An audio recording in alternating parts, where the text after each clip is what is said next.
everybody, and welcome to another episode of Full Throttle, powered by Race for RP. Great to have you with us. I'm Greg Creamer. We got a good one for you this week. We're going to be checking in with Bill Adam. Of course, he was a legendary driver back in the original GTP days. We wanted to ask his thoughts about a comparison between then and the new GTP era that will be coming up starting in 2023. And of course, he opines on a couple of other things as well with our special correspondent, Ed Berliner. Then we're going to be going to an interview that I did with Leena Gade, who was the first woman to ever engineer a car, an Audi, to an overall victory at Le Mans. She added two, and she talks about early in her life, how she grew up with her family often dealing with racism and how she learned to deal with that and how it maybe fortified her a little bit to not have any issues when she stepped into the top arena as a female at the top level of sports car racing. But we're going to kick things off with a visit with Jeremy Shaw, as this is going to be the final season of the Daytona Prototype International level of racing at the top of the International Motorsports Association. Jeremy Shaw has announced virtually every one of those races since its inception in 2017. We thought there was nobody better to maybe take a look back at what this great era of DPI, or Daytona Prototype International, has meant to North American sports car racing and what his thoughts are on where the new GTP era will be leading. So let's get right to it and my interview with Jeremy Shaw. You know, Jeremy, the last couple of years, we've seen some pretty major shifts in what's been going on in the world of sports car racing in general, and certainly in the International Motorsports Association. Last year, the final year of GT Le Mans, the factory GT cars.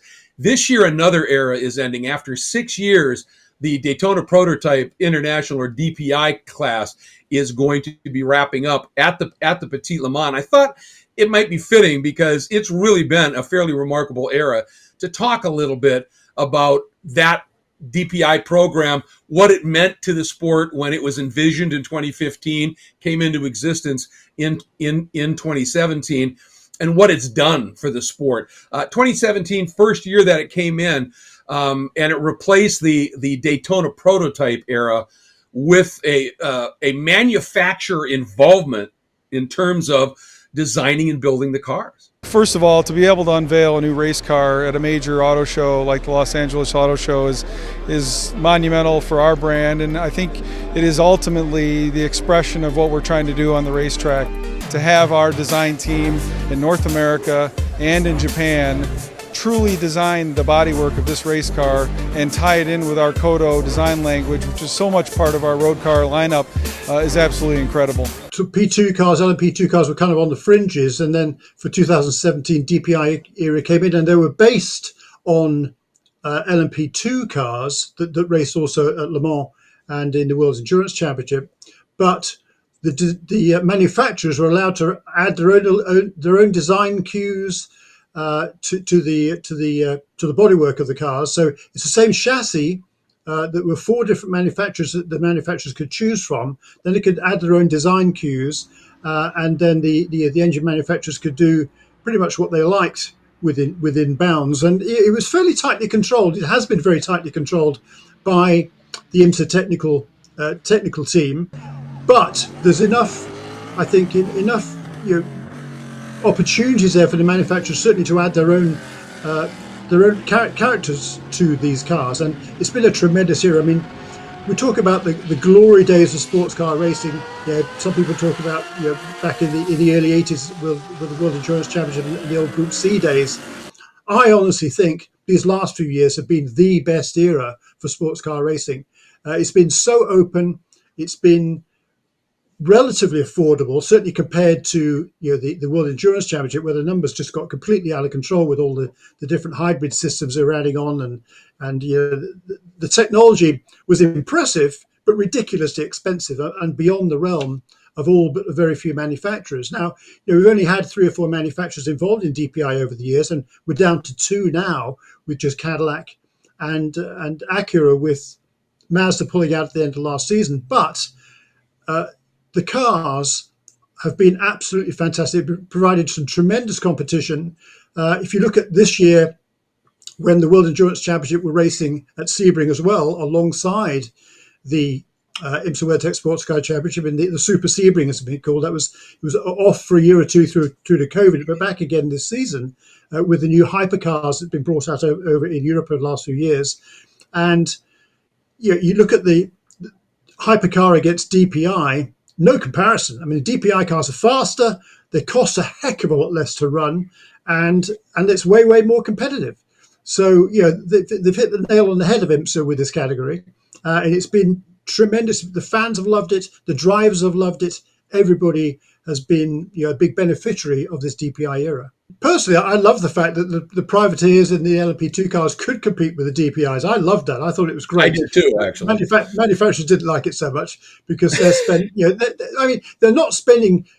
If you look at the budgets for DPI teams now compared, let's say, to the early days of the ALMS, where the Audi was in there with the turbo diesels. I mean, they were spending massive amounts of money, and Porsche, even with the LMP2 cars, back in the day, they were hugely expensive. And we're seeing the same sort of performance out of the cars now as we were back in those days for a fraction of the cost. And everybody is now using the same tire as well. There was bespoke tires were produced back in the days where the manufacturers would task the tire manufacturers coming up with something suitable purely for them. That's gone away. There's some people that lament the fact that we don't have a tire war on in sports car racing at the moment, at least in DPI. I'm not of that ilk because I think it's a level playing field. I'd like more tire manufacturers involved, yes, but it's so much more cost effective this way. And it puts the onus on the drivers and the teams rather than having all those different entities trying to gain something out of it. This way, it's much more of a focus, I think, on the teams and the drivers. And I think the fans have really embraced that and enjoyed it. The DPIs are now going away.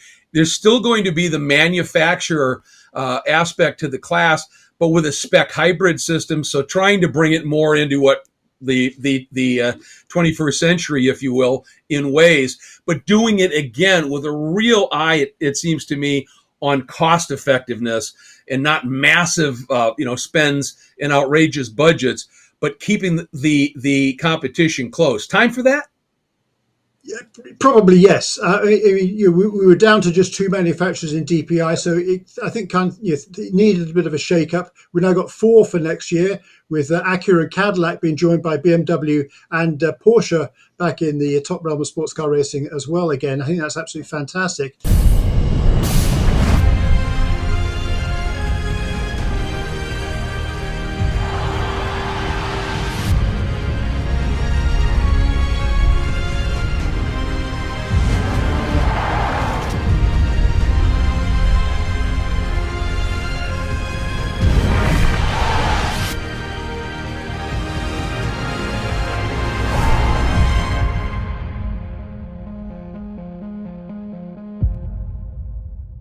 And then Ferrari potentially, and certainly Lamborghini coming on board in 2024. So, the manufacturers have embraced this.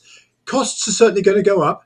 There is a hybrid element to this system, but at least it's the hybrid part of the technical package is mandated. You have to run that. Everybody has to run that same system, although the electronics are free.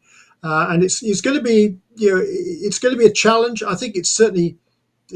Bringing these different manufacturers in there has raised the game, raised the bar, and I think it's going to provide some tremendous competition. And I love the fact that they brought back the GTP name, because certainly that GTP era of IMSA, back in the 80s, was fabulous, and everybody looks back on that era very, very fondly. And I think we're going to be doing the same for the current GTP era. It's going to come in on stream for 2023. It's what the OEMs have wanted for a long time. Provide me a cost-effective package and rule set that allows me to run for an overall win. Box one, the fans. The fans want to see the best of the best drivers, teams, manufacturers on the best circuits, both here in North America and in Europe, or in what Pierre Fillon and in the World Endurance Championship or the ACO are doing. So there's no question that we got the formula right. The market has spoken. With the commitments from Acura, BMW, Cadillac, Porsche, now Lamborghini and the GTP. And then, of course, in GT, Ford told us 6 months ago they're coming with a new Mustang. Yeah, GTP resonates almost magically, doesn't it? And to have that back, and then of course, the next thing we hear is Porsche after their 962 was such a powerful force in the original GTP era. Their new Porsche LMDH or GTP car is the 963. I think people are really embracing this concept. And, testing so far, a lot of testing being done. It looked like Porsche got out of the box early, got some miles in. Your insights on that? Any idea as to who may have an early leg up, just in terms of testing?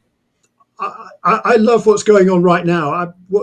I'm not interested. I'm not an old-fashioned news hound. Yes, I used to run a racing magazine, but I was just talking about the facts, not the rumors. I'm not really interested in rumors. I suppose I am, right, but I'm not interested in perpetrating rumors. Let's put it that way. And look, I don't know. I mean, Porsche certainly. They were first out of the box. They've got more miles on this thing than everybody else. They in particular helped develop the hybrid package that is being used on these cars. So they've got a leg up on everybody there. But so the other manufacturers at least are saying, and so far as I know, still saying, that Porsche has been very open with all the information they've gleaned from all those early tests. And certainly all the other manufacturers were involved in those tests. They were present at the tests. They might have seen, obviously they wouldn't have seen all the data that Porsche was producing, particularly from the chassis side of things, but from everything else that they were. And I think that open book has it certainly, I think, fostered a strong relationship between the manufacturers that are being involved in here, and a spirit of cooperation. Let's hope that continues. We want to see them going tooth and nail out on the racetrack, but we don't want anybody trying to sort of steal a march on the competition and gaining an unfair advantage, as the term used to be coined. As I said, you and I have been calling ALMS IMSA for a long time. We both have some experience with the original IMSA and the original GTP era. Looking at things now, what have, including this DPI era, IMSA has done an awful lot right. And they brought back racing. The crowds are big at the events. Things are going well. But with this new GTP era now, as DPI fades away, what do you think yet needs to be done? What do we need to be doing to continue to grow the sport of sports car racing? Not much, quite frankly. I mean, they've got more manufacturers in for next year. There's more on the horizon with the Lamborghini and Ferrari, and potentially some of the hypercar manufacturers, and maybe Toyota or Peugeot perhaps looking towards getting involved over here as well. I think that would be fantastic. And you talked about the convergent, the fact that that those other manufacturers are certainly going to be eligible to compete at Le Mans next season. You've got to be careful. It's kind of careful what you wish for. The more the manufacturers you have involved, the more are going to be disappointed when they're not winning. And the good news from that point of view, I think, is that IMSA, I've said before, the IMSA technical team, they have so much data that they draw from all of these cars and from all the events, and that's going to be the same during all the tests that have been taking place and will be taking place. We've got the one at Michelin Raceway Road, Atlanta. There's another one, open test scheduled for Daytona in early December, I think it is, and they're going to be gaining all the data from those tests and trying to make sure that all the manufacturers are as closely matched competitively as is possible.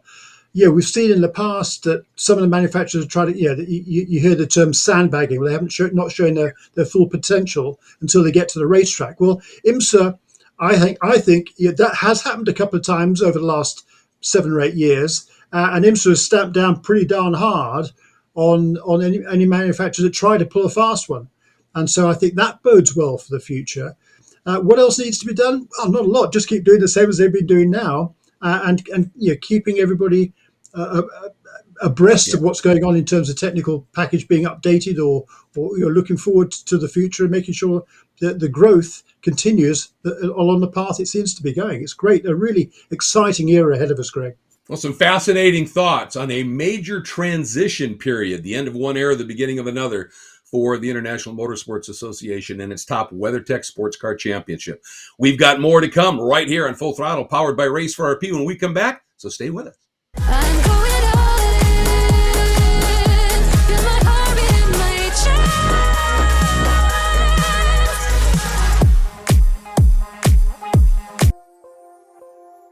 Hi everybody, John Morley here, Race for RP driver, coming to you from Daytona, round 2 of Ferrari Challenge 2022.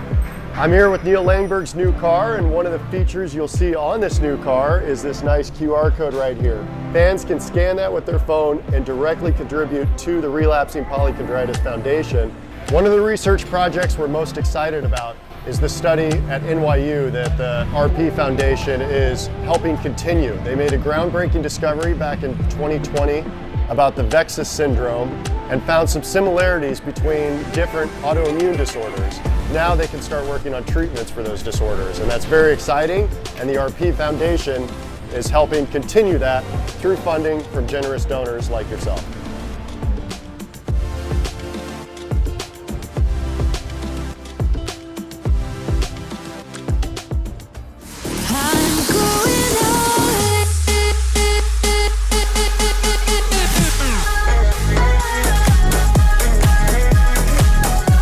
And welcome back to Full Throttle, powered by Race for RP. Really looking forward to this next segment here, and I hope you will too, because a bit earlier, our special correspondent, Ed Berliner, caught up with a gentleman who was sort of a legend back in the GTP era of sports car racing, somebody who can really make the connection from that part of history to what's about to unfold as IMSA and sports car racing moves forward. He also has a great history just at the Miami Grand Prix himself. Fun story coming up on that. And he also opines a little bit on Zach Brown, the head of McLaren, and why maybe people should be listening to him a bit more than they are. Here's Ed with Bill Adam. We are bringing the exotics back. I have to tell you, when somebody who'd been away from IMSA racing for a while and got back into it, when I saw the LMDH cars, the GTPs, I'm going, this. I mean, it's great to be able to see a Porsche on the track, or to be able to see an Audi and a BMW, the cars that we can recognize. They're not those cookie cutter stock cars, as you put it. But it's fair to say that the exotics are the ones that just, I'm getting chills right now thinking about it. It's such a perfect time right now, because I think that will capture a new audience and bring an audience back, because I think it's the right thing to do. It's going to be making sure that it's affordable for the teams right now. And I think that's going to be the biggest hurdle they have to overcome, is making sure that everybody is there, they can afford it, and we keep it competitive. Yes? Yeah, I just hope it's affordable enough where a lot of people can come in. My big worry is that it turns out to be something like what the Ferrari Challenge was a few years ago, where you had a bunch of very wealthy owners, and I know of one driver who will remain nameless. And over the course of one weekend, he wrote off 2 Ferraris. He wrote a check for the second one and wrote a check for the third one. I hate the thought of that happening, and that you can have somebody with an enormously deep pocket just come in and start writing cars off. I don't want to see that. I want to see a level of skill shown, whether that's racing the MX-5 Cup or whether it's the Porsche Cup or whatever. I want to see skill rather than, here we go back to NASCAR, the bump and grind and push somebody out of the way. I don't like that. Yeah, it's. I remember when there was a whole discussion about that, where we talked about, and this goes back to the Trans Am days, and I'm trying to remember, it was his name was Davis, John Davis. I can't remember, but he was one of the drivers. And I came up in a conversation one day where they were trying to figure out how to market the series. I said, you should call it a contact sport. I said, because people don't understand that there is a lot of contact that goes on the track. He made T-shirts up, Trans Am, it's a contact sport. And I thought that was a great idea, but it just went away. And I said, yeah, that's part of the excitement there. But what you bring out is true. NASCAR is a contact sport, but the road racing and IMSA, it's a contact sport. But my God, the amount of skill that's involved. On that track, yes. Those speeds, I think we have to push that forward, don't you? They've really got to get to that and keep the drivers in there, keep the skilled drivers, and then make it affordable. It's a lot to do, but I think that's where they have to go next, and I think where they're heading. Yeah, I think so too. I don't know what these cars are going to cost, but they're going to be a lot more than you and I could afford. And I can't wait to see them on track. I think they're going to be beautiful. And I think that they're probably going to satisfy a lot of Walter Mitty dreams, and that the people in the stand, they're going to go, I like that one because of the shape, because of the engine sound, whatever, whereas somebody else is going to go, I like this one. It's one of the things where when they started this electric car racing a couple of years ago, I said, never going to work. You're taking too much of the sensual aspect out of racing. Really? When I go to a track, I like to listen to the sound of a rotary engine Mazda. I like a flat six Porsche. I like a V8 Chevrolet, Ford, whatever. I like a V10 Judd, a V12 Ferrari. Everything has a different sound. I just think that is so attractive. And with the electric car, you hear nothing other than wind being compressed as it comes towards you with the wind blowing over the wings a little bit. But It's aren't we boring. getting to the point where that's going to be inevitable because of fossil fuels around the world, because of the cost of fossil fuels? Aren't we reaching a point where everybody is going to eventually, but it's probably not going to happen in our lifetime, but that electric I don't racing think has so. got to become a major focus of IMSA, of F1, and of a lot of these series? Yeah, I'm still holding out for the future in that there are alternate fuel sources, hydrogen being one, and they may not have the specific horsepower of a fossil fuel fed motor, but they're getting pretty efficient. And when you get a number of people involved, Formula One is a good idea that here you have cars running fossil fuel and also integrating electric power very selectively, and it makes it immensely entertaining. But to have a pure electric race, oh, I think that would be a death warrant. You can't hear somebody miss a gear, miss a shift in the pop. He missed it. You can tell. You can't Exactly do that in right. electric. Formula One I mentioned briefly a little while ago. The Miami event was an incredible success. We've had them on the streets before. We now have more Formula One races that are coming to America in 2023. Is it not fair to say that people in every other form of racing have to be on note? Formula One's coming for America. Mm-hmm. They're coming for the money. They're coming for the TV. They're coming for the fans. And this to me seems like, in some ways, a quiet takeover by Formula One in order to capture that American racing dollar. Do you agree? Yes, I do. I think that's exactly what's going on. When Zach Brown took over the leadership role that he's currently in. So I love all forms of motorsport, but Formula One's the pinnacle. They're the fastest cars. They're the greatest drivers. There's kind of more money on the line, and I don't necessarily mean that just financially, even though that is the case. The development, the size of the teams, the complexity of the sport. But I very much love IndyCar racing in North America. It's some of the best racing. It's got the Indy 500, Le Mans. Is an awesome event, which, McLaren's the only team to have won the Triple Crown, Indy 500, Monte Carlo, and Le Mans. I'd love to see us go back to Le Mans in the future. So they're all different disciplines, and there are different things I really enjoy about the different forms of racing. With his Hollywood, with his television background, I think he understood that side of marketing even better than Bernie Ecclestone did. Bernie was kind of like a little demigod. You do what I say and things are going to be good. He was correct to a certain point, but what Zach has done, showing the success of Netflix series, wow, he's just kicked that into gear. And I applaud the devil out of him for that. I think he's been brilliant. And the fans are watching, and they like what they see.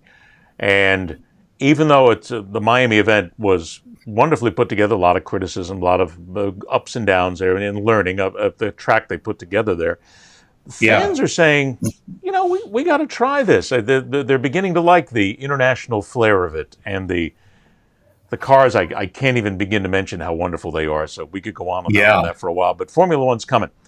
One thing I do have to last thing I got to get in here, but I must. The whole concept of a Full Throttle is stories.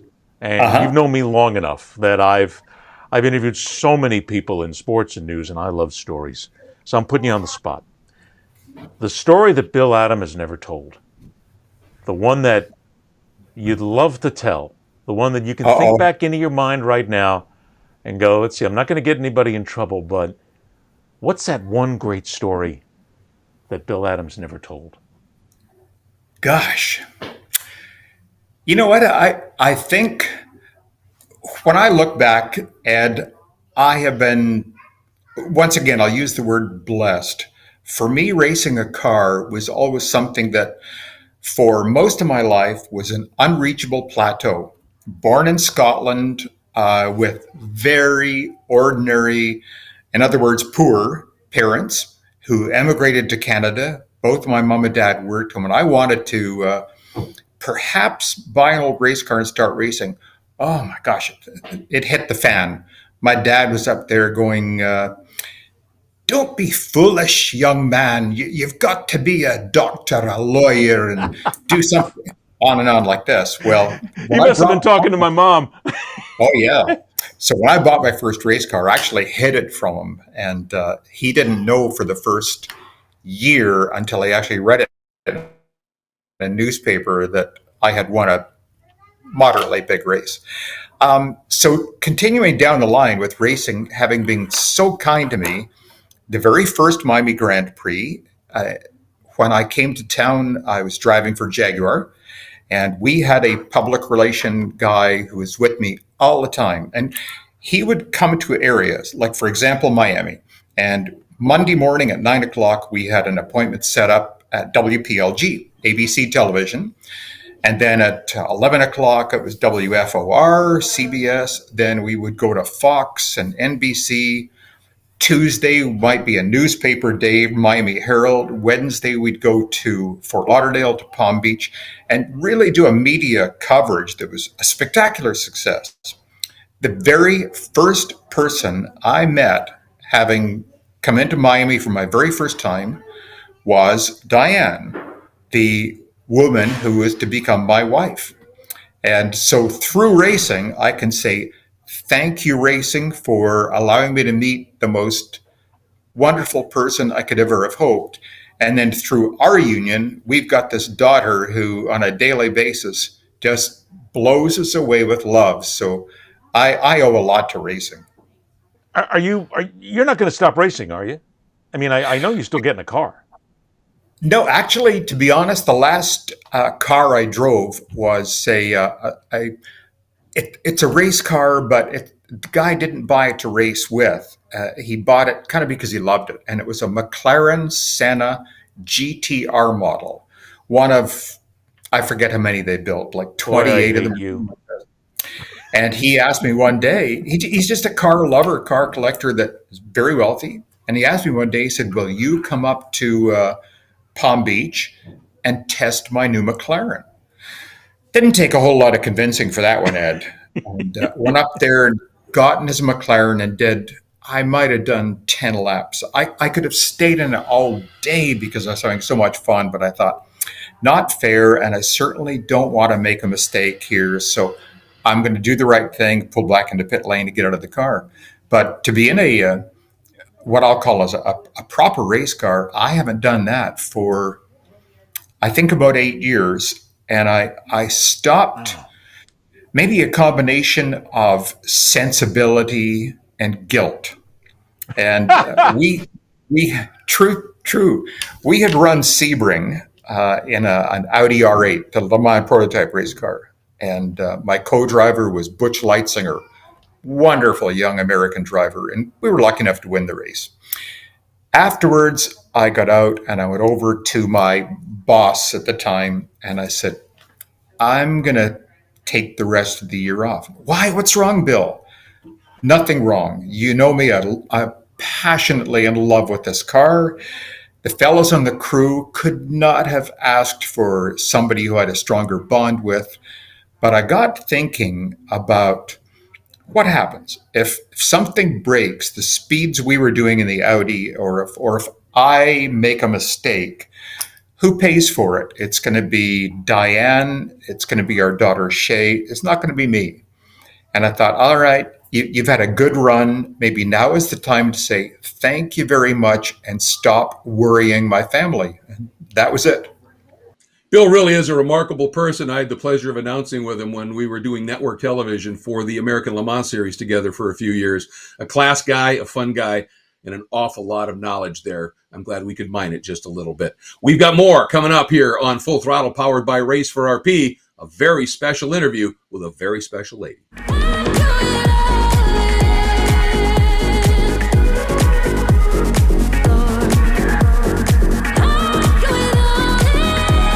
What I can tell you is that the focus required once you're in a race car is one that can't be matched. No distractions, no thought about what else is going on in your day-to-day life. You have to be focused on the next foot, the next 100 feet, the next gear change, the next turn, whatever it is. And that kind of focus, that kind of concentration is also what's required to get research going in this field. My name is Neil Langberg, better known as Neilio, the old guy racer, driver of the 153 Race for RP Scuderia Corsa 488 Evo car. Our goal is to raise awareness, educate, get research going. It's been a number of years where we've kind of made our own way through the paddock, handing out hats and decals and pins and you name it. It has been a groundswell of support. Our visibility now has exploded, not only in the Challenge paddock, but in the U.S. and potentially from a global basis. I think a big step up for the Race for RP, not only on the track but off the track. The awareness is being done, the education is being done, and now, as we would all say, we got to focus on the research and getting that going. You can't let up. It's got to be 100% focus. Do it now, do it more, do it sooner.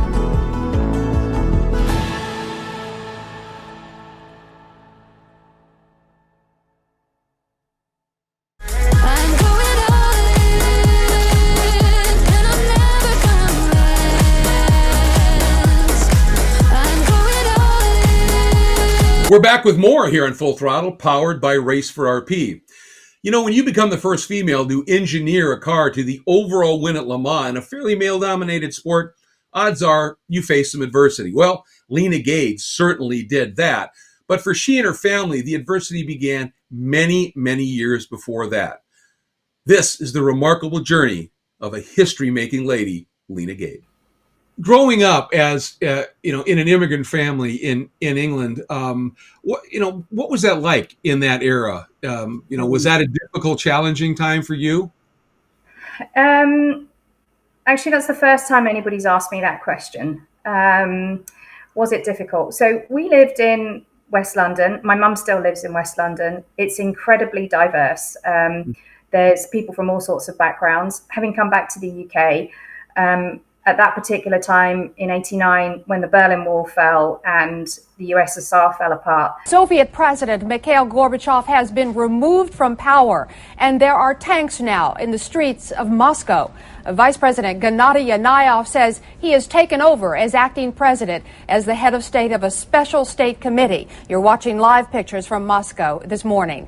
We had students come over from various different countries that kind of were the fallout of the USSR, so like Armenia, Kazakhstan, and then there was various different wars going on the African continent. So there were kids that came over from Sudan, from Ethiopia, and then kids from Eastern Europe as well. So in a way, we weren't the only ones who were from an ethnic minority.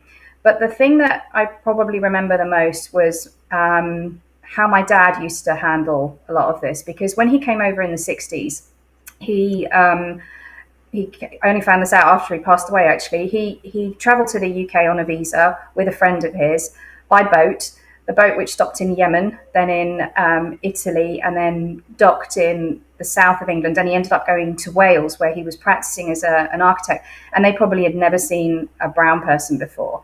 So he encountered quite a lot of racism in the late 60s, early 70s. Why do you think they come after you? Because we're black. Most of the skinheads, as they still call themselves, live a quarter of a mile away. They produce similar arguments to explain why they wage war on the blacks. Because the troubles that's been going on the last few years has just gone by without incident, and the lads now have just got together and fighting them off. Because the colours are all roaming around, smashing windows. And now we just got together to protect our homes. And my mum as well, she's a qualified microbiologist, but when she came to the UK, she never practiced because she was told she was overqualified just with a bachelor's degree. So the way they brought us up was to integrate into society. They gave us very anglicised names. If you hear my name, Tina's name, or Sonia's name, you wouldn't think that we were Indian. They encouraged us to speak English at home because they didn't want us growing up with an Indian accent. And all of that was because their experience of picking up the phone to ask for a job had led to either them being turned down or not having the opportunities. And they didn't want that for us. They wanted us to be completely immersed in UK society and kind of grow up that way. So as a kid, I certainly never experienced any racism at school or, when I was out and about in London.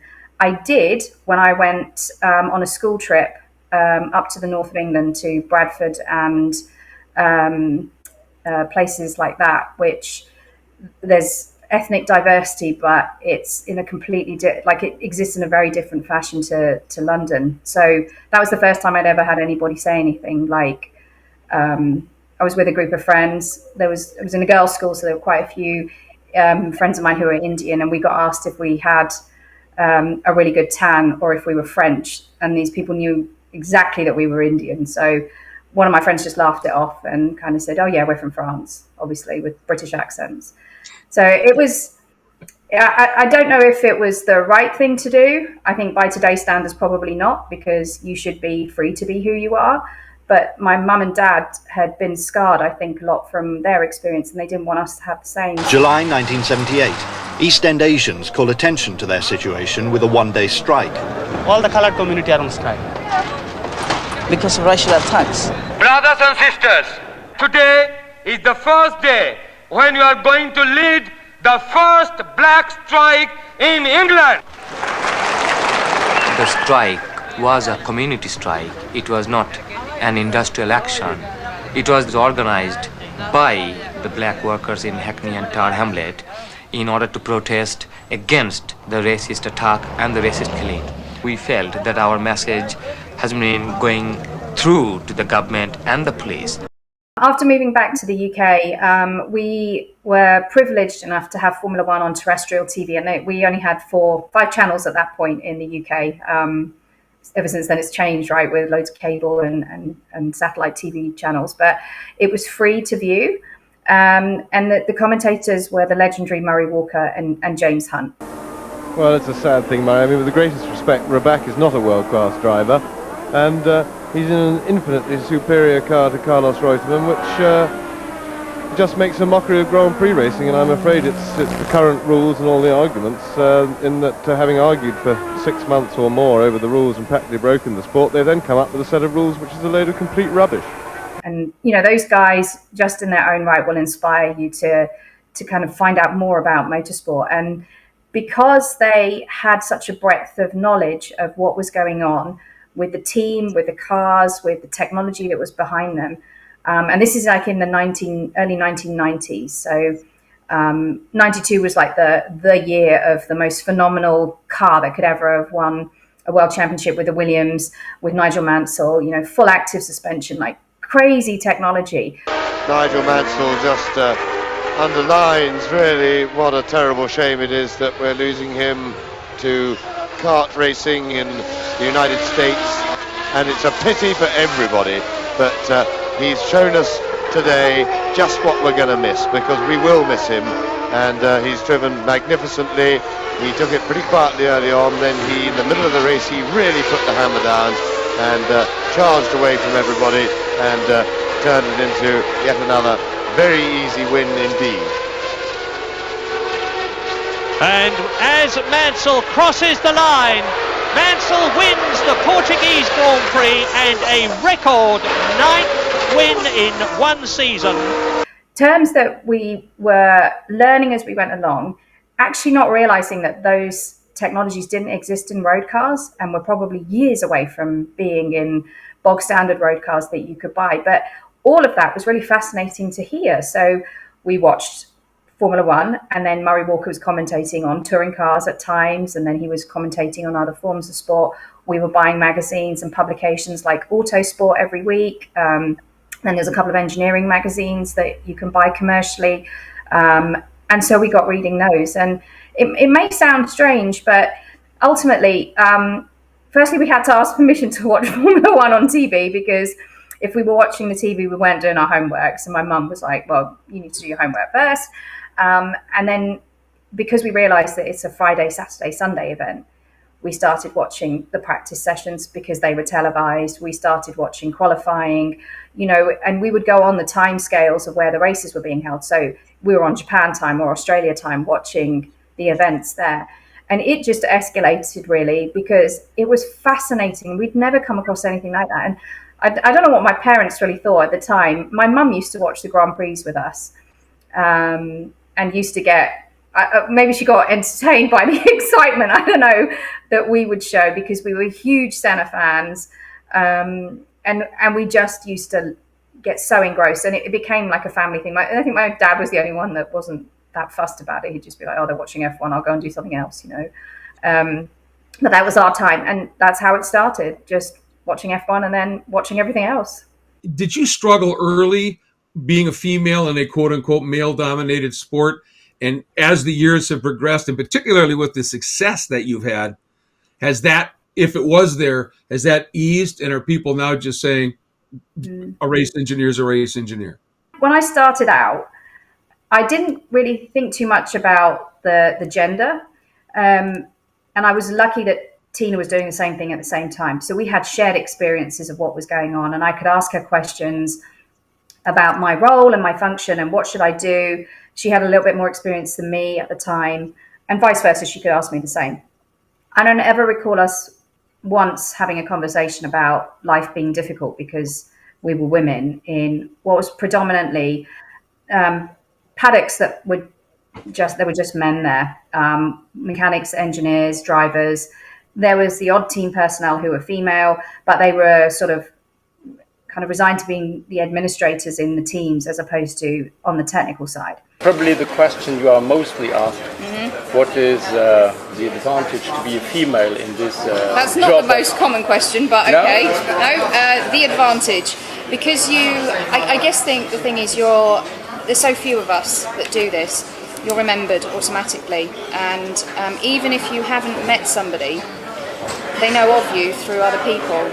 And through my career, I just got my head down and I just worked hard to be a good engineer, so that when it came to going to teams and asking them if they had a role that I could fulfill, they would look at what I'd done, what I was capable of, and that would come out first. And that's something that my parents had got instilled into myself and my sisters from a young age. Whatever you do in life, just be the best at it, work really hard, so that no one can question afterwards whether you got a position because of who you are. And I never really thought about it at the time, but they were referring to two things there, and it was being female and it was being of Indian heritage.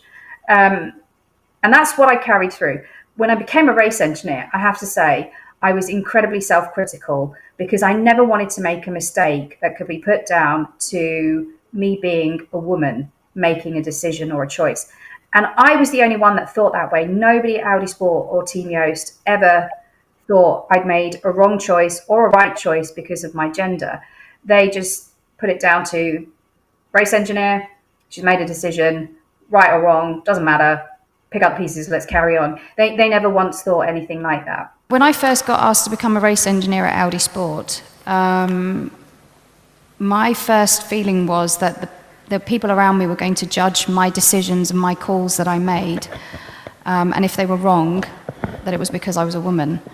And actually, the only person who was thinking that was me. It was a personal perception, because being the only female engineer on the team at the time, that's the way I viewed it, which is wrong, because actually that wasn't the case at all. So what I did learn, I guess, is there's a lot more acceptability out there than you think with your peers, certainly with all the mechanics and engineers. I don't think after the first or second race, or even the testing that we did together, that they actually ever thought, oh, she's different to us. They just thought she's part of the team. All she wants to do is push the team forward and win. That's the same thing that's existed in all the teams I've ever worked at. There's never been a case of we look at you as a female and that's like a huge deal for us. You're part of the team. You want to do the best. You want to be the best. You want everybody to work together. That's your function, and that's what you do. I think there's been more questions from people outside of the teams I've worked for, certainly, and maybe the industry as well, about whether it's difficult to be a woman in this sport. There are a couple of times where in the past, and probably even still now, I just kind of bang my head against the wall. I mean, we are few and far between. There's a lot more women now than there were back in 2010, 2011, when I first started out as a race engineer. I remember walking through the IMSA paddock a year or so ago with my data engineer, who's female, who works at Multimatic. And every team that we saw, there was a woman in there who was either working on the car or working with a laptop, or tire fitters, or, you know, the breadth has increased significantly, and it was refreshing to see.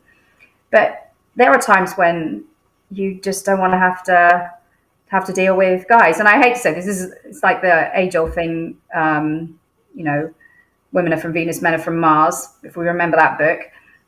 We all think in different ways. And yeah, there are times when it's incredibly frustrating. But, you know, that's the same in any job, that you're going to come across people, irrespective of their gender or their backgrounds, ethnicity, whatever it might be, that will frustrate you. And in the end, it's how you handle that situation. Do you let it slide? Do you walk away from it? Do you address it head on? Do you address it later? And what's the whole function of addressing it in the first place? Is it so that the team gets better and so that you get better as an engineer doing your job, as you're functioning in a team? Ultimately, that's what it boils down to, that you've got to be able to get to that point that you can do your job as well as you can. And one of the things about being a race engineer, a lot of people think it's, you know, that spring change is why we run a race. The reality is it's not. You can make all sorts of setup changes and tune the car to where the drivers are comfortable and it's drivable for them. But ultimately, holding a team together and keeping a team in a place where it functions at the highest level to the best of its ability is something that a race engineer has to do, because you're the one that they look to when you're making a decision to come into the pits. Are you changing tires? How much fuel are you putting in? Are you doing repairs? Are you going to try and short fill? All of these things, it comes from one person's choice and decision, which is inputted from lots of different facets in the team, information that you take, you have to make a judgment call on. But you could get it wrong, or hopefully most of the time you get it right. And when you get it right, it builds trust, it builds the team that you need. So gender never comes into it in the end. It's all about how you handle a situation that you find yourself in, and you know how you progress as a team. Well, I think there is little doubt that Leena Gade is a truly remarkable person. And I think she is also an inspiration, not just for females, but for males alike in any endeavor where you may have to deal with some adversity, and how you come out on top, because she certainly has done that incredibly effectively. Well, that wraps up this week's episode of Full Throttle, powered by Race for RP.